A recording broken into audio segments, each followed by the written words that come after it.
I told her that I must be having a lucid dream. She smiled and said, "It's not a dream, hun."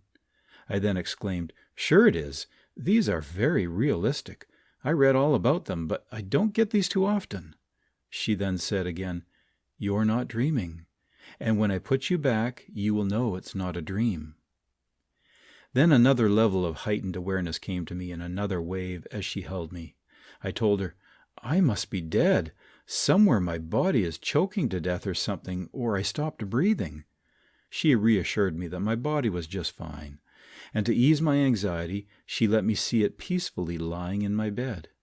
I observed my body, and the time I noted from my clock was 12:10 a.m. I then doubted what she really was and asked, "Are you really an angel or something else? Can you prove to me what you are?" She smiled and told me that this was common from the earthly perspective. Their doubts exist. So she took my hand and we went to a higher space. As we moved, something even more extraordinary happened. Suddenly, I had no doubts. And I didn't have any negative emotions or thoughts because it was not possible to think of such things in this higher space. All the laws and rules and conventions of mankind seemed to have vanished. At this point, the word bliss does not even convey or even come close to explaining what I experienced at this point. Angie simply smiled and said that all I was feeling was a small taste of the love that He has for me and for all of us.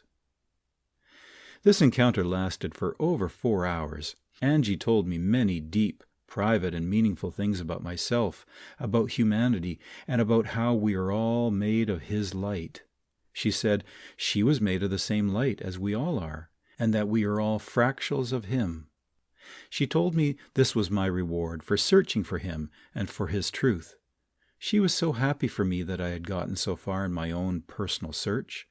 She was glad that I had the presence of mind to ask Him for assistance to help me in discerning truth, while the piles of ancient papers and books and modern references I had read and collected for years were strewn all about me as I looked for my own answers. When I looked at her, I thought to myself, if ancient man had seen something like this that I'm experiencing, is this how religion got started? Would they consider her a god? She immediately read my thoughts and gave me the message that I was not to worship her. She was only an emissary of our Creator, sent to help me on my own unique spiritual path. I was allowed to be thankful, as He had given me such a powerful help in my quest.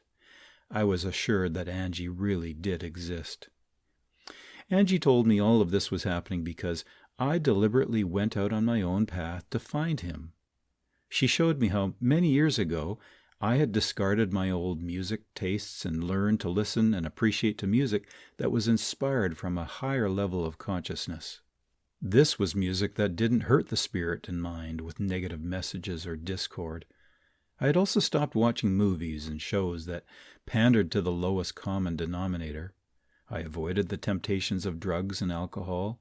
I had engaged in self-sacrifice to care for others. I did not get involved in relationships that did not have true love at its very core. And I would repeatedly deny my base human nature for high ideals and standards that I achieved for myself and expected of others. And because I had deliberately reached out to Him, He came halfway to meet me. And despite the difficulties and distractions of the earth at that time, my mission was to encounter and hear the divine as best as I could. Angie told me that I did the right thing when helping my sister. When I was confused or had doubts, I prayed directly to Him for guidance to find the words to help others when I needed His help. I had asked for Him to be in my life, to have my guardian angel involved in my life, to be able to hear them easier to do the right thing and to make choices that were better and that could help others. Angie affirmed that God heard every thought I had. She told me that there was no shame in having a human experience or being a human being. Now, please bear in mind that while Angie told me these things, she gave me very clear images or examples from my life to help clarify the meaning of what she was telling me.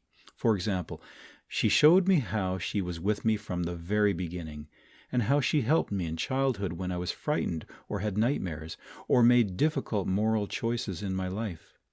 Angie showed me all the beings and heroes and archetypes that she was in my dreams over the years to help allay my fears and guide me in a positive direction. At some point, I told Angie that I did not want to go back, that this was more beautiful than anything I could imagine or hope to be real. Angie told me that I had to go back. She said that she only had a certain amount of time with me to show me these things, and that I was doing important work, and this work was an important part of His plan. I was shown how sad people would be if I left that night. Even the smallest kind gesture to others I did rippled through to soften their hearts. I learned that night that I was where I was supposed to be, and that words and thoughts have power, and keeping a positive frame of mind and speaking politely was the most important thing, despite being faced with negativity and ignorance from others at times.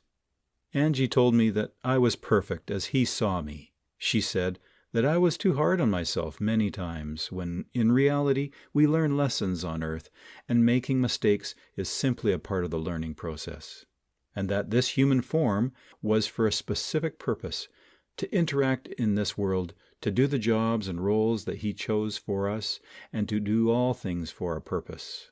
From our small perspective, we can't see the end result, but it is worth it in the end, and the result is beautiful. Time seemed to have no meaning where I was in my near-death experience. I could have been there for 1,000 years or 10 minutes. I really didn't know. And the love, oh, the love was so overwhelming that I had forgotten about material things or the illusion that time was. In my near-death experience, I was shown various material objects that I had wanted throughout my life. But now, I did not care at all for any of them when I was with Angie. Someone could have offered me a planet for me to rule over, but I would not have wanted it. The love that I was experiencing, God's love, was enough, and I could have existed on that love alone forever. Angie showed me all the times in my life where someone had hurt me too. There were thousands of instances of pain, some long forgotten, but now were shown to me in vivid detail. Angie asked me if I was able to forgive, and I was able to forgive them all, from the perspective that I was now seeing it from. She smiled when I forgave everyone, saying that this is the highest thing that one could do, to go against their base human nature of perpetuating pain upon others and simply forgive. I learned that because we are all part of Him, we only hurt ourselves when we won't forgive others. They too are an aspect of the great divine, just as I am. There really was so much more that I can't describe.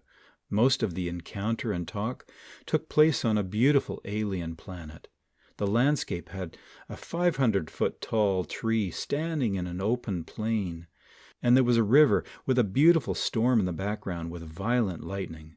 There were many strange and beautiful plants and insects, the likes I've never seen anywhere. Angie said we could explore this world someday. It had a thick atmosphere, but low gravity. I wanted to describe Angie to you now.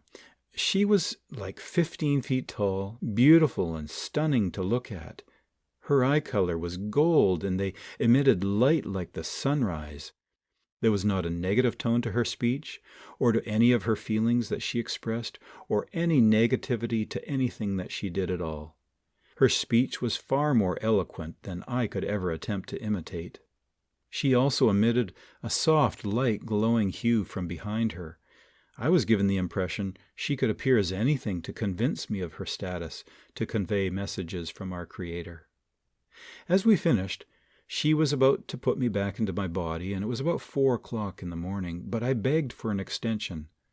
I saw her looking back over her shoulder toward the green sky, and someone seemed to be talking to her, but I didn't really hear anything. She then turned back toward me and said I could have 30 minutes more, but no more than that.